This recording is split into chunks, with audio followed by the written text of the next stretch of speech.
In the north of Sumatra, Indonesia's biggest island, there's a city called Medan. It's a rough place, home to 4.5 million people jam-packed into rundown streets and dead-end alleys. Travel guidebooks will tell you to stay away if they mention the city at all. Outsiders call it Gotham. And while the rest of Southeast Asia sees waves of visitors, no one comes to Medan. But they should, because this might be the best place to eat in the entire world. And that's not hyperbole. I mean, I've been coming here every few months for almost 15 years. This city is my home away from home, and the culinary world's best-kept secret. But today, well, we're letting the secret out, bringing you along inside a place that might be Southeast Asia's last hidden gem, and telling its true and captivating story. Today on OTR.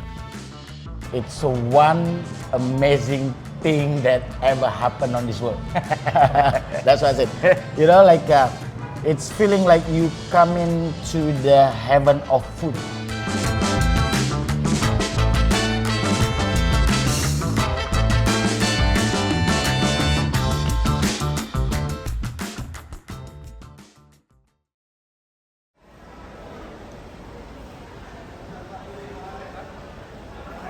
In 2011, I was a rookie backpacker on my first trip to Southeast Asia.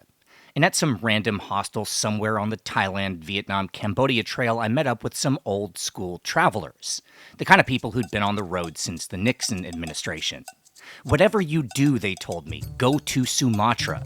It's the wildest, most unexplored, and most rewarding part of the entire continent. So a few weeks later, I followed their advice and booked a ticket, and told them how excited I was to be on my way to Medan. I still remember their response, and I quote, "Oh no, not Medan. Go anywhere else, but not Medan."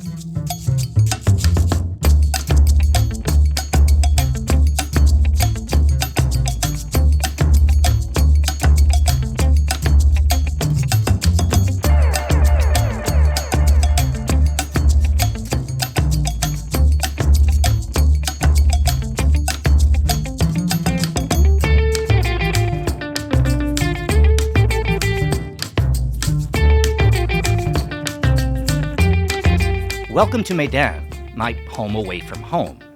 The fourth largest city in the fourth largest country on Earth, a bustling metropolis cut from the jungle in the northeast corner of Sumatra, just inland from the Strait of Malacca. They call it Gotham, like the crime-ridden dystopia from Batman.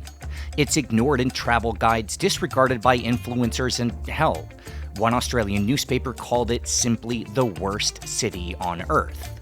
Now, I don't like starting a story with negatives, but in this case, the truth is you need to know what you're getting into, because no one has a good first impression when they arrive in Medan.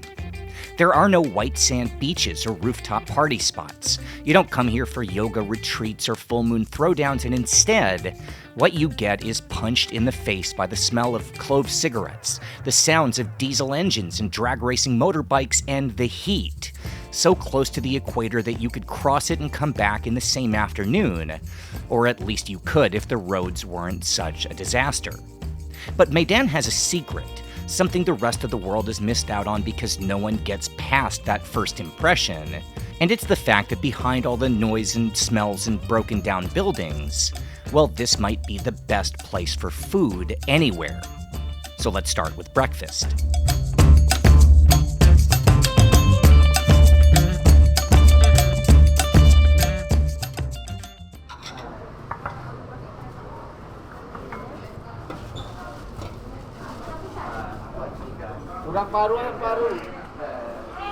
You know,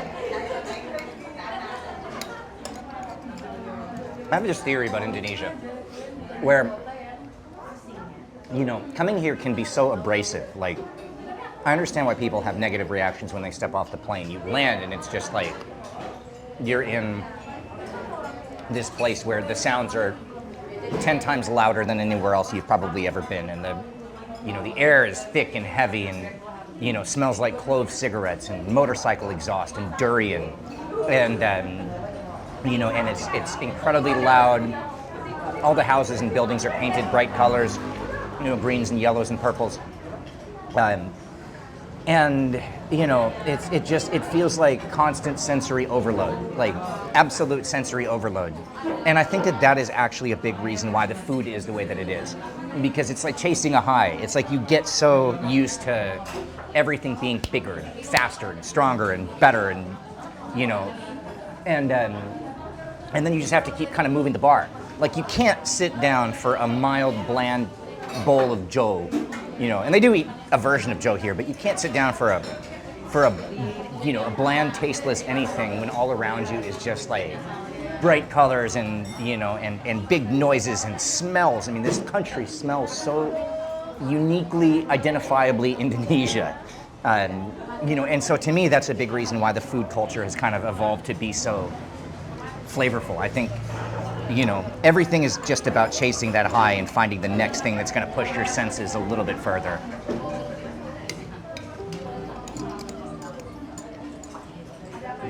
I'm glad to be back home. Unbelievable.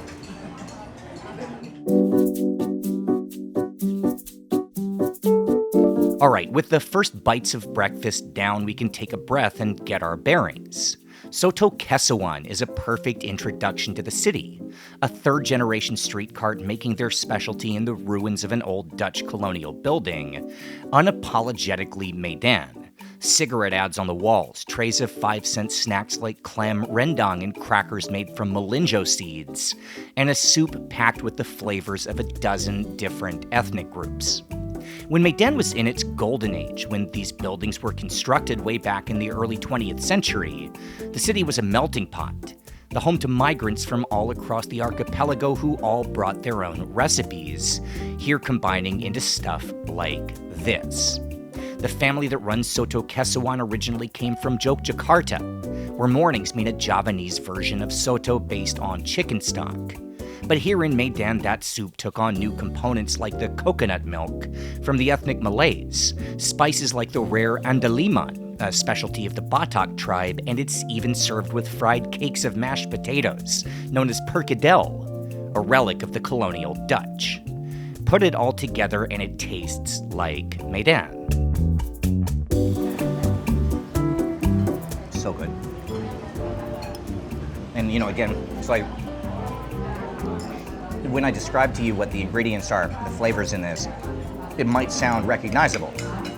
Southeast Asia, a lot of things have the same kind of flavor profile, but it's different. It's like less sweet, more savory. But there's all these herbs and spices that go into the spice pastes and blends in Sumatra that are ingredients I've never seen anywhere else. And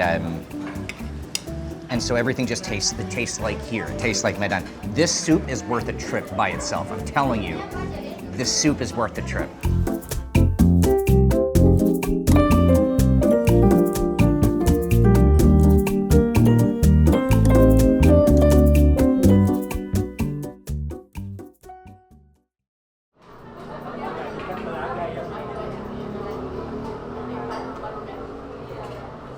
Soto Kesawan is one of the last businesses open in Medan's downtown. In fact, the word Kesawan itself comes from the old name of the street, changed in 1967 to Jalan Ahmad Yani. The buildings along this strip were once designed and constructed by the same architects who built Penang, Singapore, and Old Town Phuket.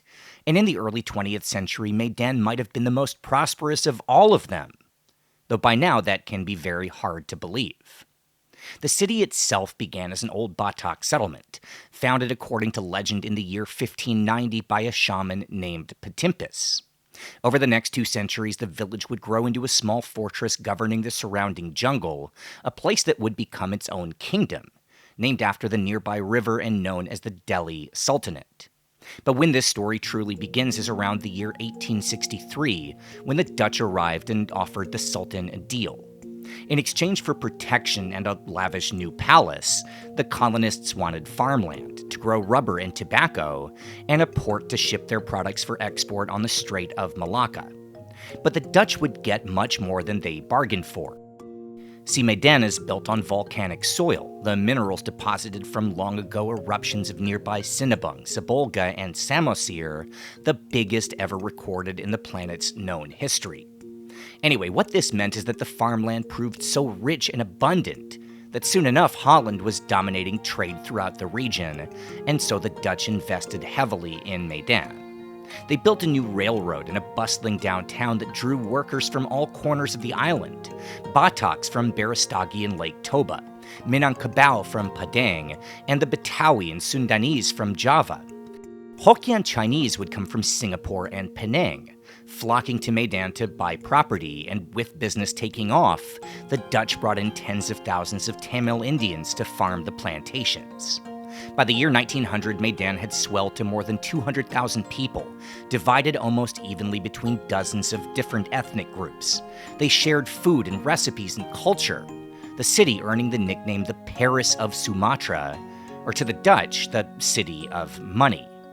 But obviously that wouldn't last for long. Now, we've already spent too long talking about the bad stuff, so I'm going to make this quick. But the very short version is almost from the beginning there was a dark side to the new Medan. The Dutch enforced brutal conditions on the plantation workers, and even built statues right downtown to honor the leaders of the local slave trade.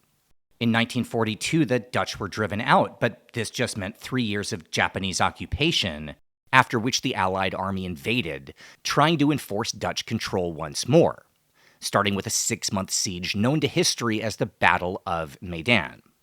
It would take almost a decade for Indonesia to finally win independence, and in the vacuum left behind by the end of occupation, Medan's resources were bought up by Chinese and Javanese investors, leading to more inequality and stoking ethnic tensions. The divides would deepen after 1967 when Indonesia was seized in a military coup by a man named Suharto, who would rule for the next 31 years over a system of patronage, corruption, and political oppression. In Medan, that meant the little wealth that remained was siphoned off or seized by Suharto's allies. In 1998, the tensions boiled over. With the economy in freefall during the Asian economic crisis, Medan exploded into riots, first targeting Suharto, then the wealthy business owners. The rest of Indonesia would soon follow, and in the end, Suharto's fall would come in just 17 days, brought down by a movement started in Medan. But even that didn't make things better. With the government once again unstable, Medan, far from the capital in Jakarta, was taken over by graft and corruption. Money meant for roads and utilities disappeared. Services stopped being provided, and since nobody was now in charge, 4 million acres of jungle surrounding Medan were burned to build palm oil plantations. The end result was a city left in disrepair, one where the average income is less than $200 per month. But it's also a city that, through all the trauma, developed an us-against-the-world mentality. A multi-ethnic outpost 1,000 miles from the nearest major population center, and a place that's been knocked down over and over, but always manages to get back up.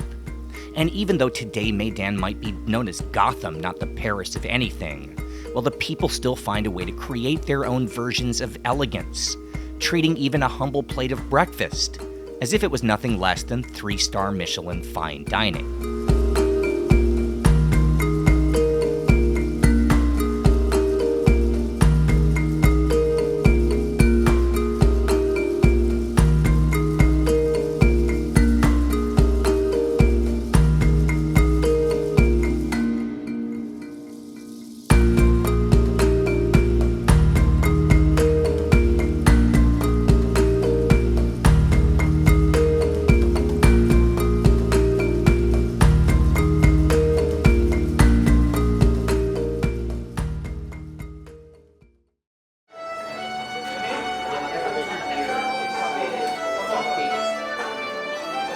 Of all the things I expected here at Lontong Bangiwan on a Saturday morning, a violin serenade was not on the list.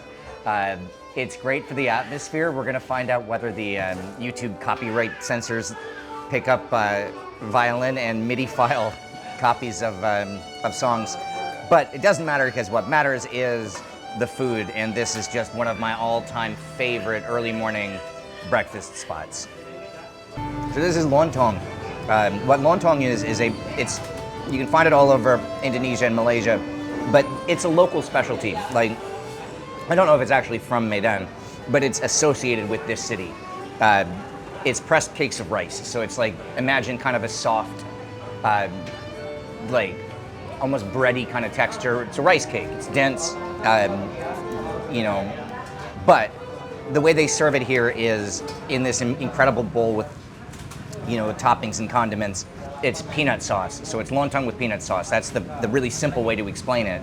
But there's chili, there are fried crisps of, I don't know, potato or sweet potato. We have some pickled vegetables.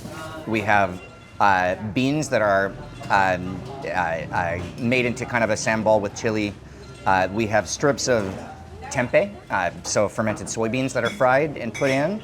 We have thin rice noodles, like a Thai kanamjin. And all of that together in this one bowl for about, I don't know, $1.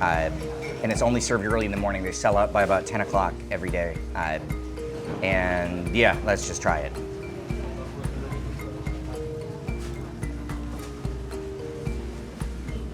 Unbelievable. Unbelievable. I miss this so much. Every time I go back to China or to Thailand from here, they sell takeaway portions of their peanut sauce, which you can dilute and cook at home.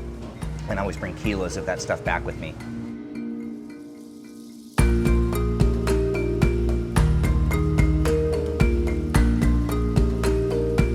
Today, a trip to Medan is about navigating contradictions, elegance and attention to detail side by side with extreme poverty. The kindness and constant smiles of the local people in a place so tough it brought down a dictator and fought off the entire Allied army for a full half year. It's about a massive city in a massive country that somehow goes unnoticed, flying under the radar even as the whole world gets smaller. And it's about rationalizing the gorgeous old colonial buildings, with the broken streets and ramshackle sidewalks, the ghosts of a city that exploded out of nothing, then disappeared for all intents and purposes just as fast. In the old downtown of Kesawan, those ghosts are front and center, a place where time stands still, and if you close your eyes, well, you're right back in the Paris of Sumatra. It's only a glimmer, but at least it's something because, as it happens, well, a ghost is exactly what I came to this city to find.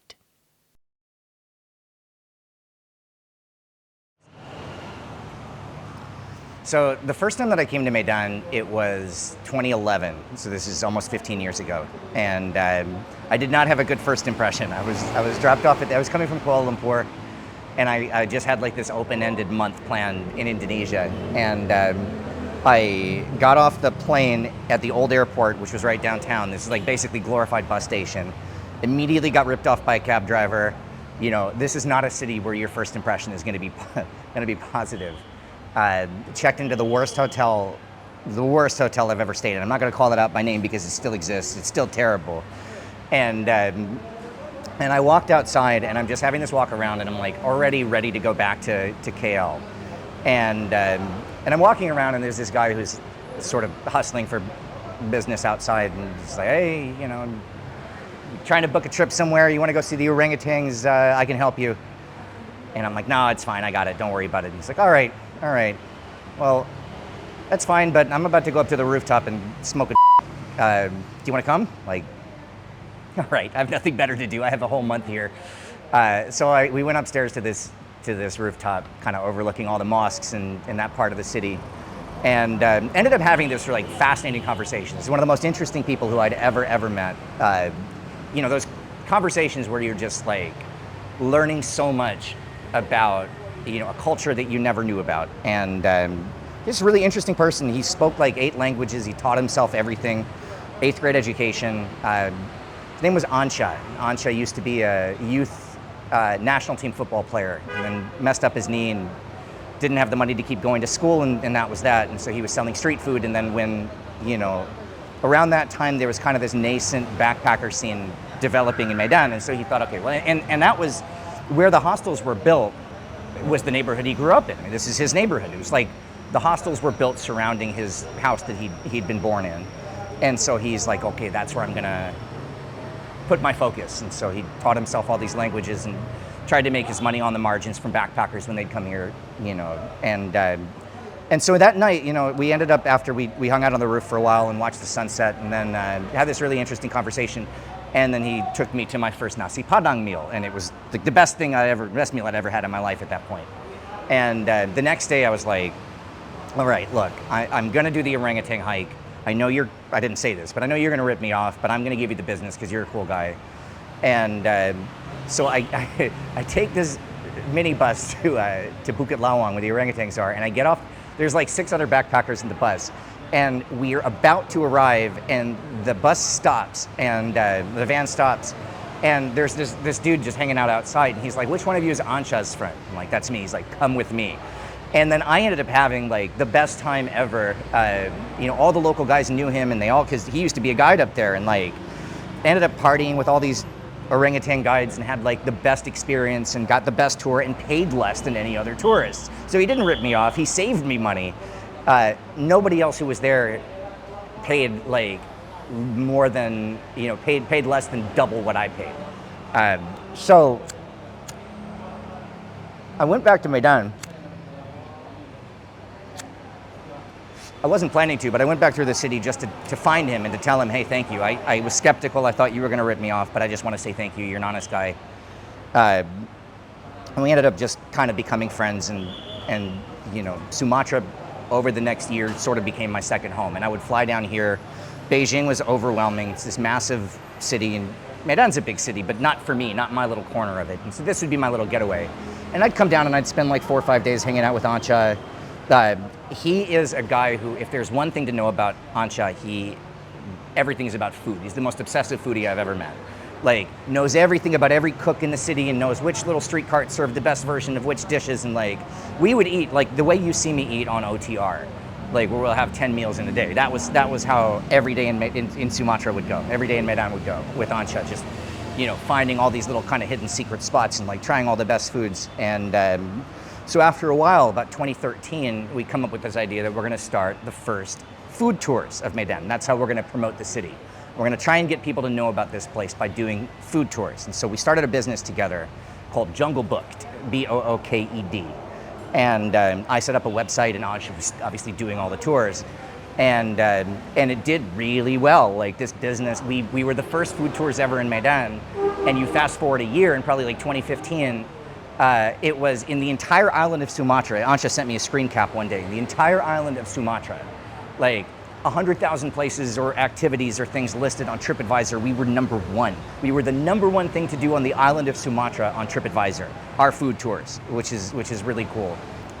So you fast forward like a year or two, it's like 2015, 2016, and Ansha took a booking from a guy or a family who was going to drive from Medan all the way to Java. So Ansha rents a car and then rents that car to the guy, and guy ends up stealing the car.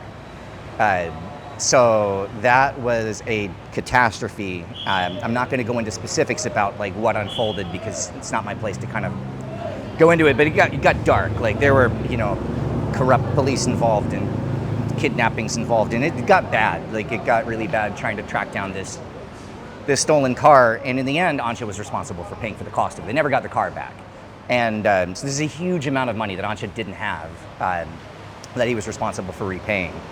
And that put him in a pretty deep hole. And I know a few weeks after that happened, there was another booking that was going to come to do a food tour from Singapore, and they put their deposit down, and Ansha, had to pay this money or he was going to go to jail.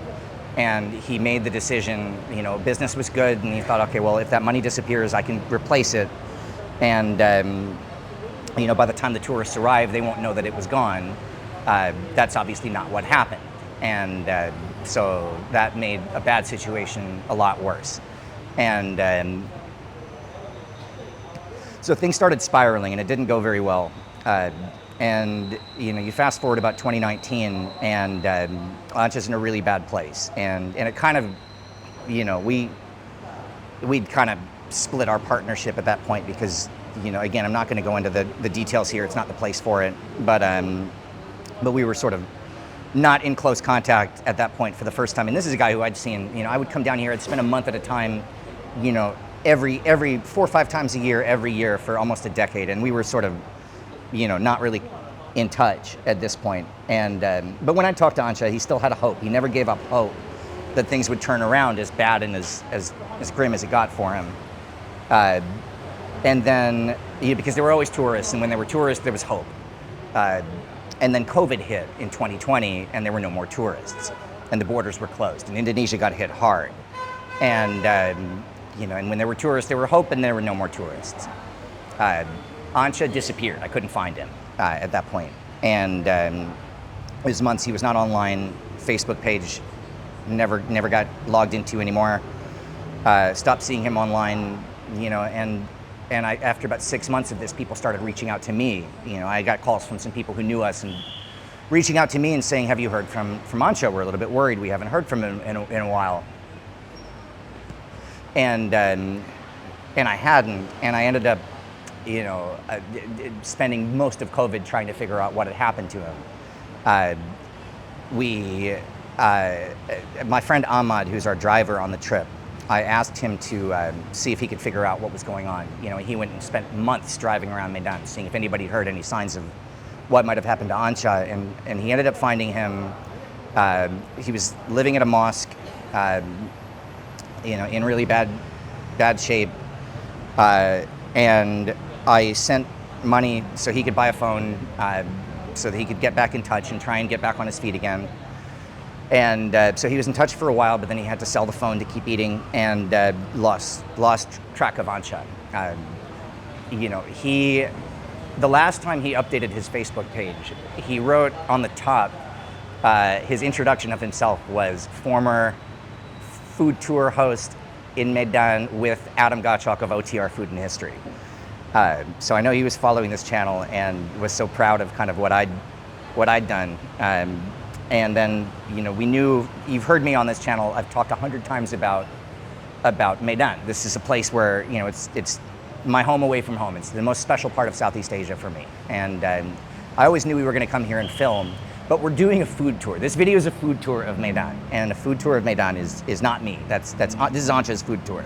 Every place that I know in this city, everything that I'm gonna show you in this video, everything that we've eaten so far, everything I know about the food in Medan was either through Anca or through people he introduced me to. And so me doing this sort of without his involvement felt wrong, and it felt like the kind of thing that if he ever found out about was just gonna break him. And but I couldn't reach him. He has no phone. For the last year I had no idea if he was alive, or what had happened to him. We landed in Medan yesterday, and I went out and had a walk around, and just through the old neighborhood to the mosque where I knew he'd been staying the last time we heard from him. And I asked, I ran into a guy who I knew from the old days in the neighborhood, and I asked him if he knew anything about Anca. He says, yeah, I do. He still stays here sometimes, and I just saw him yesterday. So I said, okay. I give the guy some money, and I say, if you see Anca, tell him, find a phone, give me a call. Now I realized when I was leaving that this was kind of taking a risk in two fronts, which is number one, just gave the guy money, and he has I have no way of knowing if he's gonna give it to him. And number two, that's depending on Anca even knowing my phone number. Without having a phone, he'd either have to have it memorized or written down somewhere. Last night, we're sitting here at this restaurant, and Anca calls. He calls, and I said, okay, well, we're doing a food tour tomorrow. Do you want to come, get Jungle Booked going again and show us around? And so, hopefully, in just a few minutes, this is the meeting point in time that we had scheduled. In a couple of minutes, hopefully, this is going to be the comeback of Anca leading his first food tour since before COVID of city of Medan.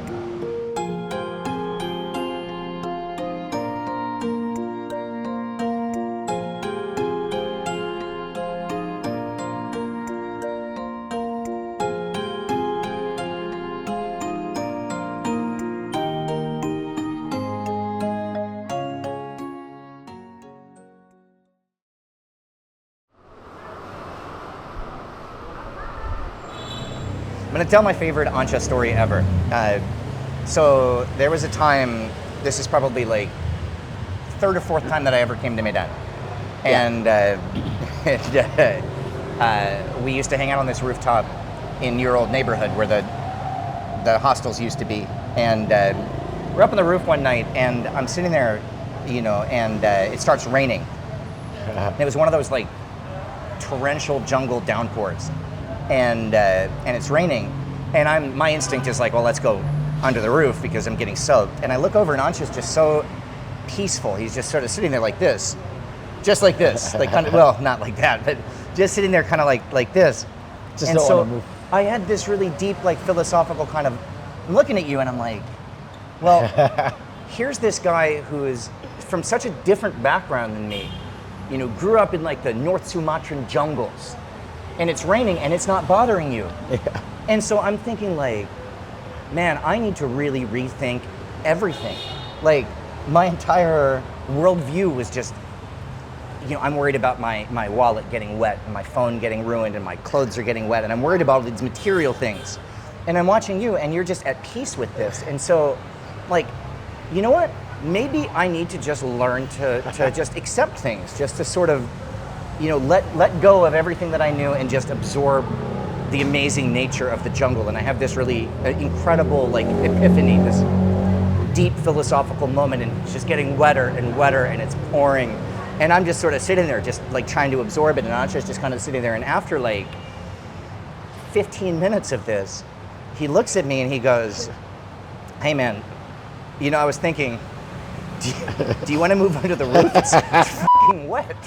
And so I'm like, I realized that the same thing I was thinking about you, he was thinking about me. Who's this crazy white guy who comes from the other side of the world, and why does he like the rain so much? I thought you liked the rain, man. Ansha, it's good to see you. Good to see you too, man. But it's not raining now. But it's not raining. It's not raining now.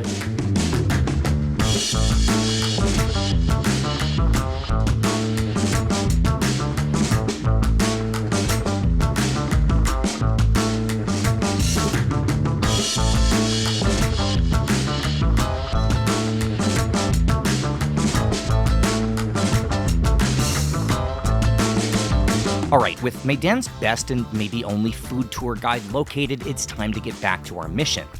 And there can only be one possible destination for our next meal. The first time I met Ansha, all the way back in 2011, he brought me on his motorbike to try something called Nasi Padang, the heart and soul of Sumatran cuisine.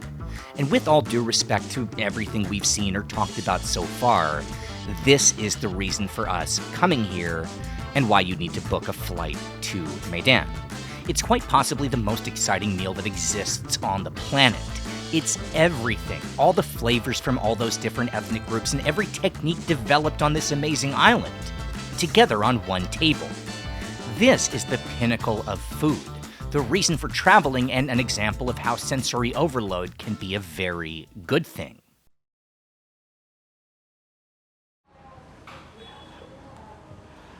Bang, pesan bang. Sorry ya, agak lama. Bang, ini gini, ini hidang aja, ya kan? Rendang, gulai yang utamanya. Bawa aja ke sini semua bang. Kita hidang aja betul. Iya, jadi apa? Rendangnya nggak apa-apa, agak banyak porsinya. Nah, ya, oke.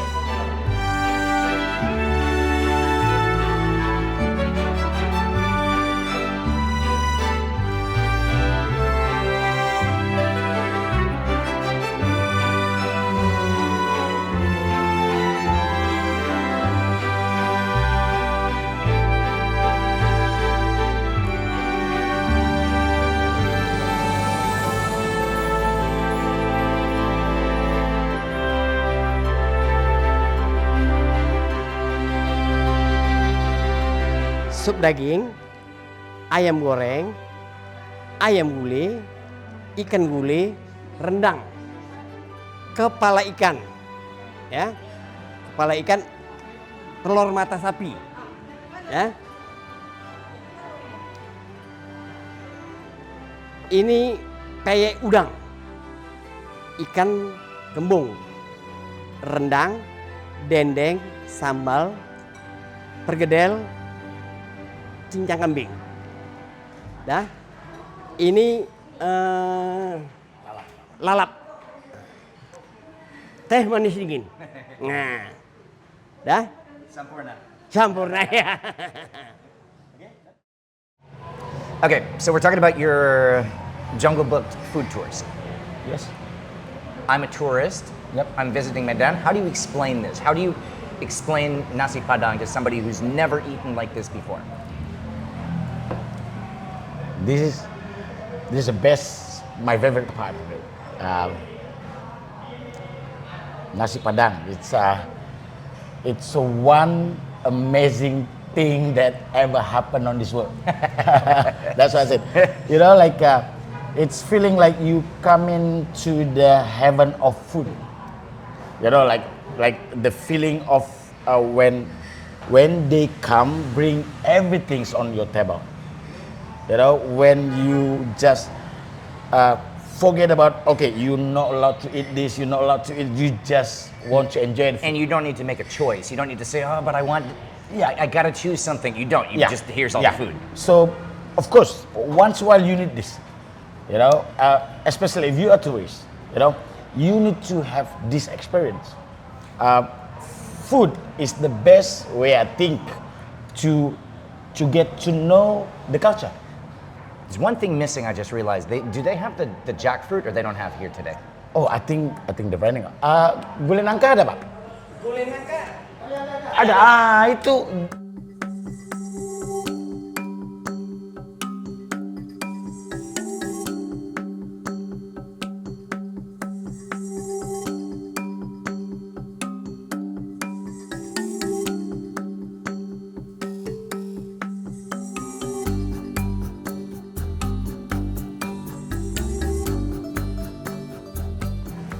So of course, rice, right?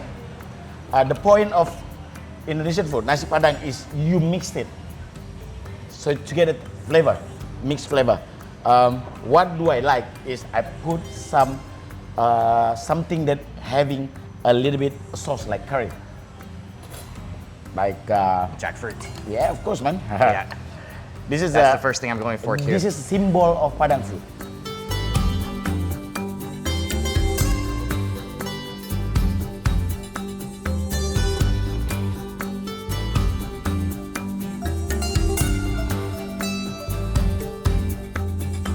Nasi Padang is just one of the many styles of cuisine brought to Medan during the days of expansion. In this case, of course, from Padang, due south on the other side of the equator. The story goes that it started when vendors at Padang wet markets would combine their leftovers into a feast for sharing when the day would end, introduced to Medan when those vendors came here to find work. In this city, it would grow to new dimensions, incorporating dishes from other ethnic groups and absorbing new techniques and influences.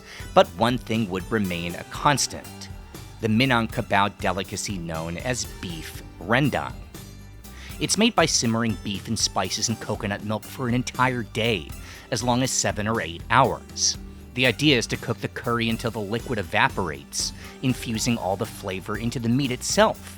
And since the fat renders out the last half hour, you're frying, not braising, which just transforms something incredible into a next level experience. Every street or alley in Medan today is lined with shops selling Nasi Padang, and each one puts forward an epic version of rendang. But this place might stand above all the rest, the oldest surviving in this entire city, serving their specialties since 1967.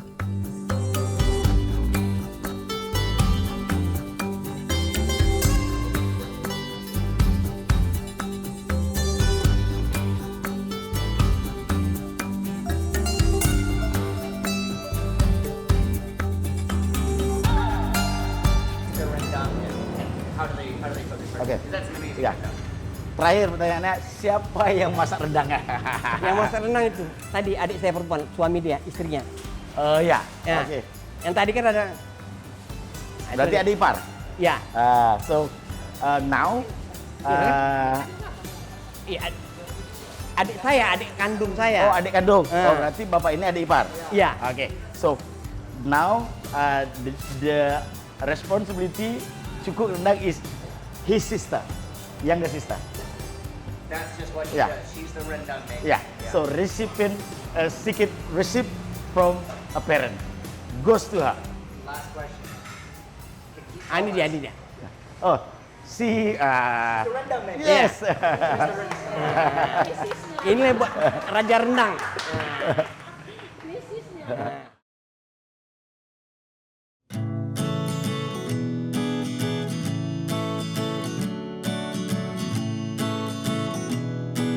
In 2024, Medan saw around 200,000 tourists, less in a full year than are in Bangkok hotels right now. But even that number might be misleading, because Indonesia's government counts all arrivals to Medan's airport, and the vast majority of foreigners fly in and head straight to Lake Toba or Bukit Lawang, or grab an overnight bus to the ferry for Nias. They never actually enter Medan proper. Now, there are a lot of reasons why no one comes here. There's the sensory overload, the noise and humidity and constant challenges. There's the airport itself, 25 kilometers away from downtown, built along a new highway, heading towards those famous destinations. There's the fact that those famous destinations aren't even that famous. Sumatra is still massively unknown compared to the rest of the region. And then if we're being honest, it's a Muslim country, which means this isn't the place for dudes trips or gap year shenanigans. It's not a coincidence that Bali, which is majority Hindu, sees half of all tourist arrivals for the entire country of Indonesia, despite making up just 0.3% of the national landmass. In a way, maybe it doesn't matter. Tourism, even for places like Thailand, is just a tiny fraction of the economy, and plenty of cities prosper without being famous destinations. But it does matter when it comes to the food, because it's the only reason this stuff isn't just as famous as French or Cantonese cuisine. If nobody comes to Medan, then nobody writes about it or calls attention to the best restaurants. There's no Michelin guide like there is even in places like Phuket and Da Nang, Vietnam. And laksa from across the water in Malaysia becomes a household name, while nasi soto stays anonymous. Now again, maybe it doesn't matter. It's not like a wave of tourists would immediately descend on run-down old establishments.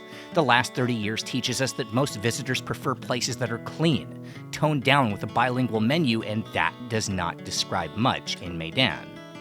But those 3 decades also show us that when people come, well, those foreign-facing restaurants that follow can revitalize old districts, which means roads finally get fixed and sidewalks cleaned up and jobs, service industry jobs, are created for people who really need it. In the last 2 decades, ever since Bourdain's first travel show, the world has undergone a food revolution. Millions of people planning trips to the farthest corners of the planet to try the best stuff, to experience the thrill of sitting down somewhere exciting and tasting meals that push the palate to a new extreme. But in a place that has everything, somewhere with a food culture that's made for Instagram in a city that really, really needs the revenue, well, nobody comes. And instead of thriving in this new foodie generation, Medan is dying, and I don't know, it just feels like a tragedy. I'm just stopping real quick for 1 second as we're walking around. Ancha just asked me off camera about my tattoo, because again, I haven't seen you in a long time, even though I've had this for forever.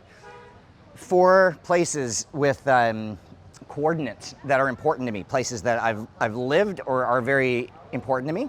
It's my hometown, Charlottesville, Virginia. It's my family's home in North Carolina. It's Beijing, and it's Medan. Seriously. You didn't know that. That's true, actually. Yeah.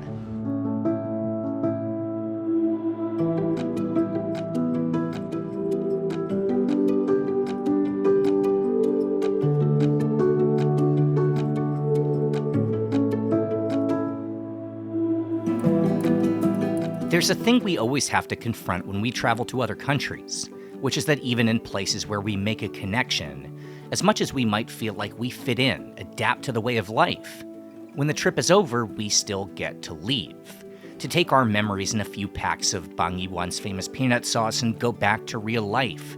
For me, back home to Daria and the dogs and our nice house with air conditioning. But the folks who actually live here don't have that luxury. This is home.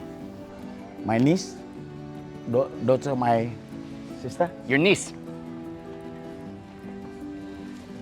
My mom house, the black one. The black one. Used to be computers in the front. People playing a game. Yeah, when like internet cafe. Yeah. Anymore or no, not anymore? No, bankrupt.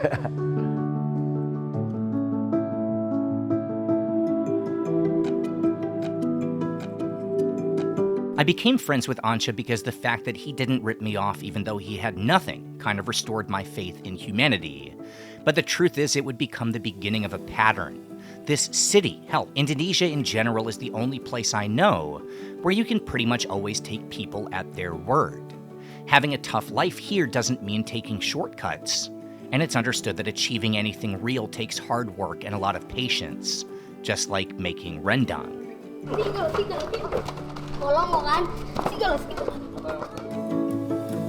Back in the old days when we were both a lot younger, we used to daydream about big plans, organizing food festivals or setting up a hostel, or hell, even buying one of those falling down buildings in Kesawan. But the reality is that while it's easy to daydream, nothing in Medan has really changed since my first trip. And after a while, the reality of life meant my visits here got less frequent. And over time, my path went in one direction, and Ancha's, like all the city's other dreamers, got crushed by the reality of life in this hard and crumbling city. But it's good to see that in spite of everything, Ancha never lost his hope or optimism, and I haven't lost my faith in Medan. This loud, sweltering, disregarded place that just needs a chance.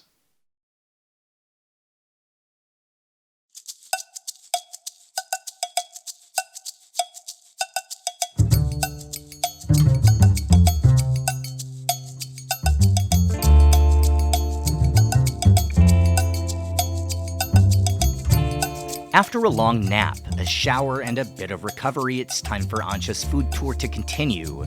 And for dinner, we're heading to one of the city's most beloved street carts, known in Medan as the best place for soup kambing, or Medan-style lamb soup.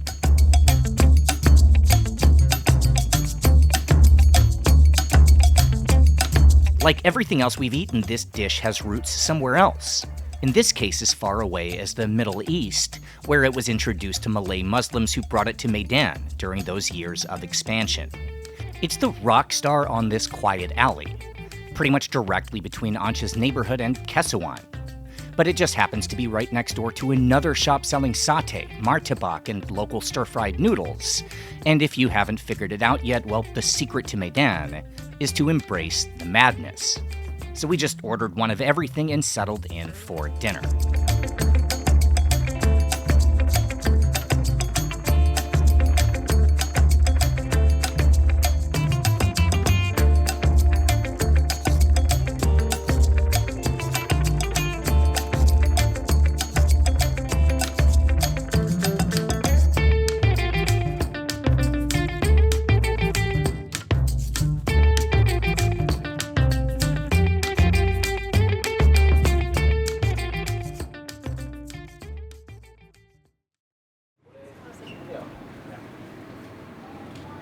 All right, tell me about the soup. Yeah, the soup is a soup like we had the soup today from the restaurant when we had lunch, but it looks different. It's also because it's a beef over there, but you know the sauce there is more like pure white sauce. Yep. But here they've got like a more like something like ginger in it. It More almost smells spice. it's like almost Clove. like a nutmeg, clove, Yeah. cinnamon, like Yeah, it's warming. something like It that. feels like something that, Yeah. you know, again, you get sick at home, your mom makes this when you have a cold. Yeah, of it course. makes you feel better. When too much raining. Oh yeah, but I forgot we also, it's so savory, I forgot to add the with Yeah, chili with and chili, the lime. yeah. So tell me what else is on the table. And it's a satay, you know, like this is like chicken satay. You know, the satay that everybody loves it. You know, it's so easy to eat it. The peanut sauce, but the sauce is very well grinding, I think, and taste is not spicy at all. And then this one, it's clam rendang. And noodle dish also with Noodle, peanut yeah, sauce. this is special because of it's mie rebus, meaning like a noodle soup, but it's actually so many different kind of noodle soup.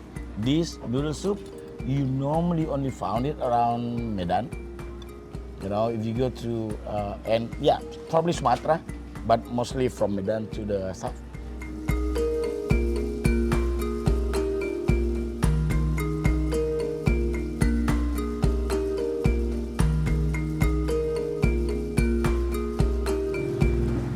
I forgot how much I like this. This is really good. It's, it's warming and comforting. And now I'm gonna try the noodles Good, man. and a satay.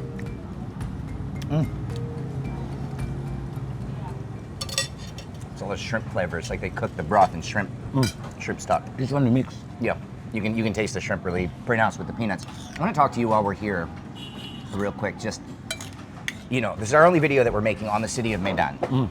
You're from here. You've lived here most of your life, right?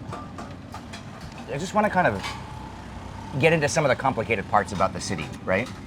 There's, Medan is a place that I think has a history that's different from the Java cities in Java, which everybody's heard of, because it's a different island. It has a different cultural history. It has a different ethnic history, a different political history.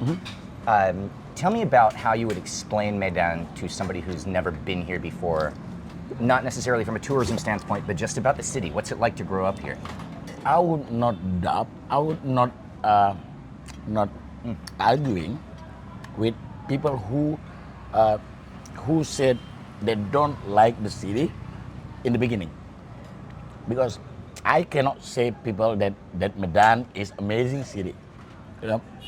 Medan is just like the city, and but when I got the chance to tell them more, then after they telling about negative, I will taking my chance to tell something that they don't know. Food, undercover life, especially tourists, they like to see, they like to get in touch with the locals, like the way we are locals relations. I mean,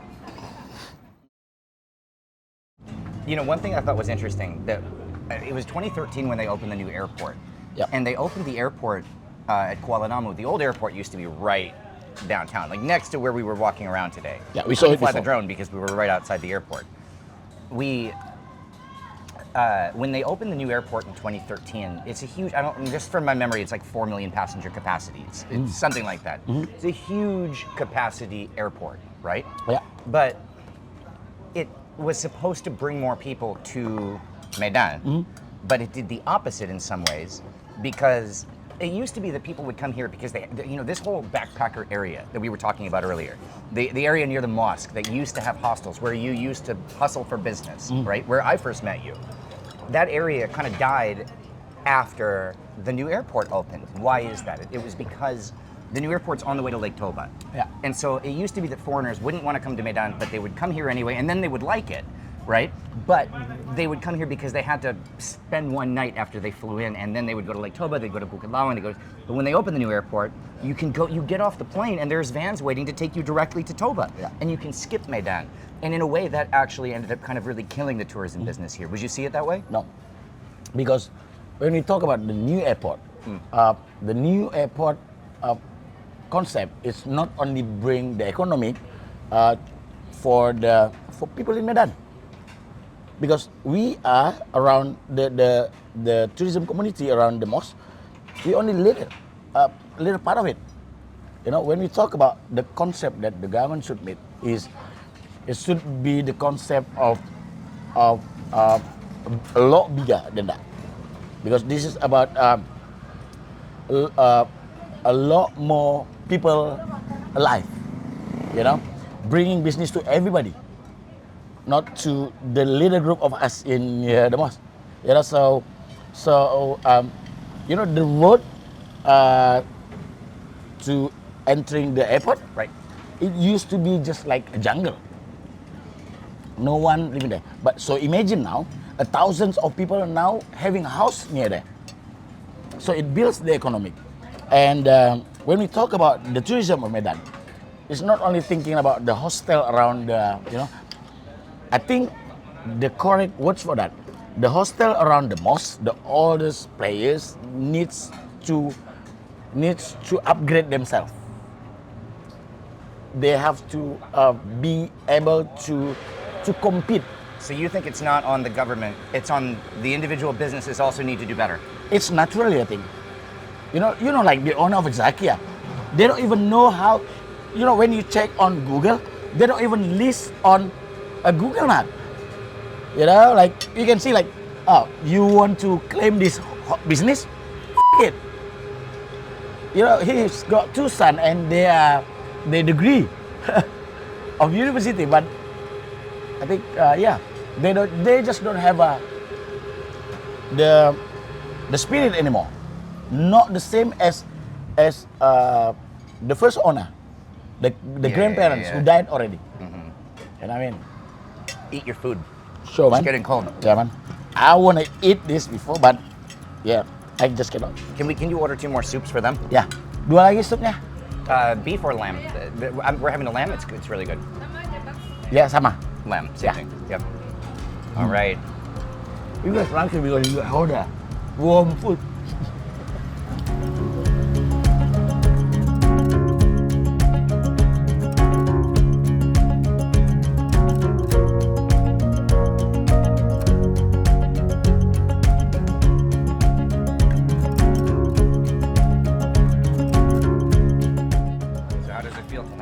I f***ing love it, man. It's good. You feel like yourself again. Yeah, man. Love it. Not eating something like this for a long time, sometimes it makes me feel like I'm an old man, because I cannot eat because I'm afraid of getting sick of it. But no, but yeah, man, I enjoy it so much. Cheers, man. Sometimes I think back on that night on the rooftop with that stupid rainstorm, maybe the hardest I've ever laughed. But what made it so funny was that other than that moment, we never gave any thought to our different backgrounds. I'm an American born in New York, running restaurants on the other side of the world. Ancha, a dude from the Indonesian jungle hustling to survive, but it didn't matter, ever, because food is the great equalizer. When you share meals, open up to a different culture, and get obsessed with local flavors, you've broken down whatever barrier existed. And when you do it for long enough, well, a city like Medan stops being some overwhelming, scary place and just becomes home. And people you might have nothing in common with on the surface, well, they become family.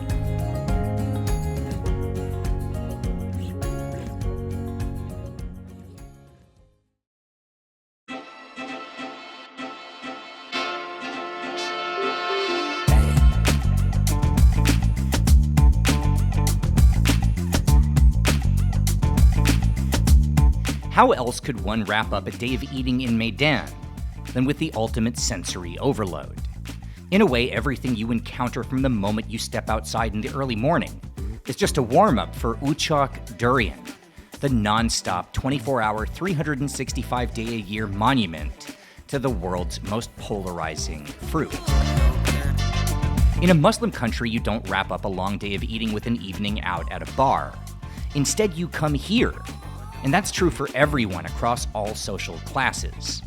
Ucok Durian is the undisputed late-night hangout for colleagues after work, teenagers on dates, even the former president of Indonesia, who stopped by when he'd visit the city. Ucok Durian began with humble origins, founded by a man named Zainal Chaniago after he dropped out of school at the age of 14. He started by hauling durians from the market to buyers in Kesawan back in the 1970s, then slowly built an institution. By 1985, he had a street cart, building a following in Medan's downtown. Then would come this iconic venue, opened around 2012, and then the rise would be astronomic. Branches opening in Jakarta and across the country, copycats following suit and even making an impact on the global market, shipping pallets of signature products to buyers everywhere. And they even have their own clothing brand, with irreverent shirts and hats promoting both the store and Medan itself. Ucok has become synonymous with durian, both here and around the world. I've been to this shop 1,000 times, but tonight, well, this is special because Mr. Ucok himself is here, wielding the knife and choosing the fruits by hand for lucky customers like us.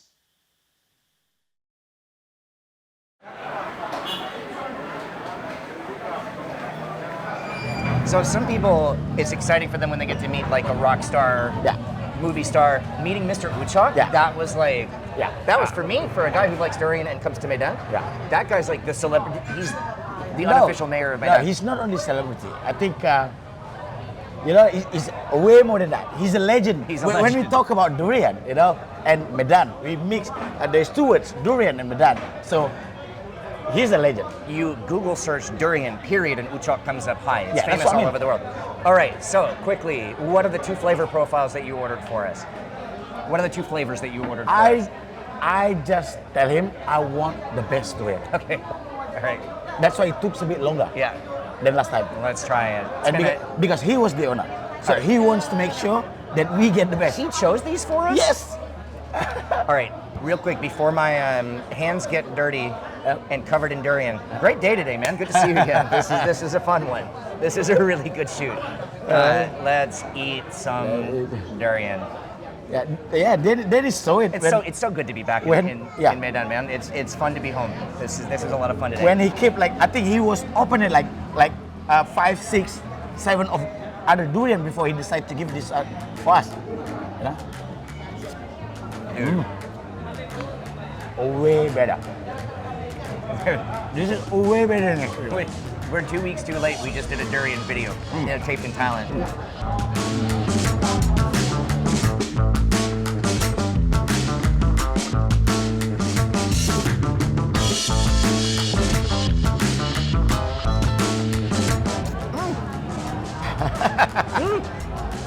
Told you. Dude, It's Ucok. Choose it for us.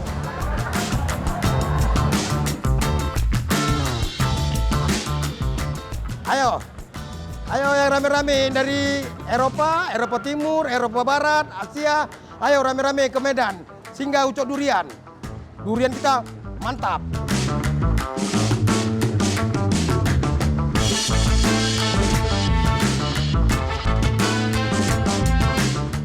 Para Penonton, pemirsa. tamu Ya. yang datang ke Medan, silahkan mampir ke rumah makan Jasa Baru, nikmati apa yang dihidangan Yang terbaik. yang terbaik. Nah, nikmati masakan dari rumah makan Jasa Baru, nikmat Resep nenek moyang. Nah. resep dari turun temurun. Oke. Ya, makasih, Pak. Oke. Nah.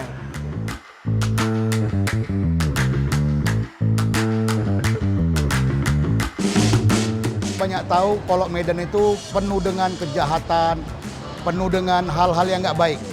Sebenarnya baik dan tidak baik itu di semua kota ada. Cuman memang kebetulan Medan agak lebih lebih keren deh kan. Tapi ada satu hal yang unik nih. Kalau kalian mau datang kunjung ke Medan, silahkan mainkan aja, datang aja kalian kemari, nggak usah takut. Buktinya nih tengok nih, ada Mr. Adam datang kemari. Mr. Adam ini salah seorang YouTuber yang mengangkat tentang dokumenter sejarah dan histori sebuah makanan. Hari ini Mr. Adam datang kemari. Jadi ada bule aja berani datang kemari, kok masa kalian nggak berani datang kemari? Ayo ke Medan.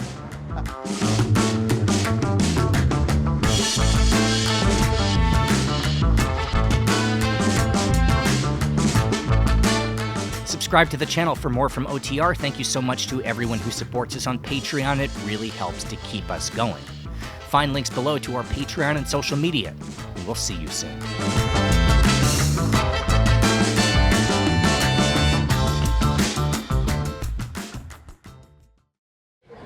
Where's the basket? Can you grab a trash basket? All right, guys. Come to Medan, great city. Eat some food, have some durian. Call Ancha, he'll show you around. When you come to Medan, you know what? Stay. Not living, staying. It would. So full. I'm so full. No, man. Dude, I'm so full. I told you before, I'm not gonna eat Look at durian. this. I thought when I bought this shirt 2 days ago, I thought it was a moisture wicking shirt. I bought this shirt because I thought it was like sports shirt you can't see. And it's not. And I'm just like this sweaty mess. Yeah. I gained like a belt size since we started filming today. Long day. Good day, but long day. I told you before, I'm not gonna eat durian earlier. You told me that. I didn't believe you. Huh? I've known you for a long time. I don't believe you.